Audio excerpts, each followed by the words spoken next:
கரூரில் நடந்தது பெருந்துயரம், கொடுந்துயரம். இதுவரை நடக்காத துயரம், இனி நடக்கக்கூடாத துயரம். மருத்துவமனைக்கு நான் நேரில் போய் பார்த்த காட்சிகள் இன்னும் என் கண்ணை விட்டு அகலலை. கனத்த மனநிலையிலையும் துயரத்திலையும் தான் இன்னும் இருக்கேன். செய்தி கிடைச்சதும் மாவட்ட நிர்வாகத்தை முடுக்கிவிட்டு எல்லா உத்தரவுகளையும் பிறப்பித்த பின்னாலும் என்னால் வீட்டில் இருக்க முடியல. உடனே அன்றைக்கி நைட்டே கரூருக்கு போனேன். குழந்தைகள், பெண்கள்னு 41 உயிர்களை நாம் இழந்திருக்கிறோம். இறந்து போனவங்க குடும்பத்துக்கு தலா 10 லட்சம் ரூபாய் அறிவித்து அதை உடனடியாக வழங்கிட்டு இருக்கோம். ஹாஸ்பிட்டலில் சிகிச்சை பெற்று வர்றவங்களுக்கு அரசு சார்பில் முழு சிகிச்சையை வழங்கி வரோம்.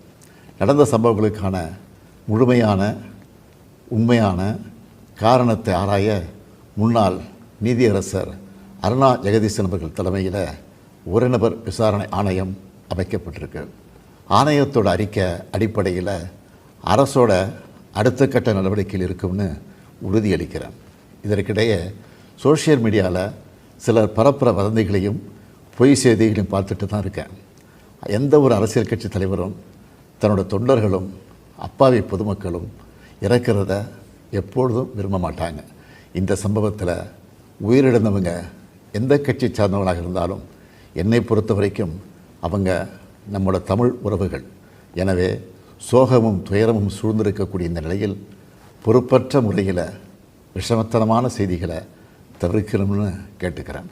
அரசியல் கட்சிகள், பொது அமைப்புகள் இது போன்ற நிகழ்ச்சிகள் நடத்தும்போது இனி வரும் காலங்களில் எத்தகைய பொறுப்போடு நடந்துக்கணும்ன்ற விதிமுறைகளை வகுக்க வேண்டியது நம்ம எல்லோருடைய கடமை. எனவே நீதியரசரின் ஆணைய அறிக்கை கிடைச்ச பிறகு எல்லா அரசியல் கட்சிகள், பொது அமைப்புகளோடு ஆலோசனை நடத்தி இதற்கான விதிகள், நெறிமுறைகள் வகுக்கப்படும்னு உறுதியளிக்கிறேன். அத்தகைய நெறிமுறைகளுக்கு எல்லாரும் ஒத்துழைப்பு தருவாங்கன்னு நம்புகிறேன். மனித உயிர்களே எல்லாத்துக்கும் மேலானது. மானுடப்பற்றே அனைவருக்கும் வேண்டியது.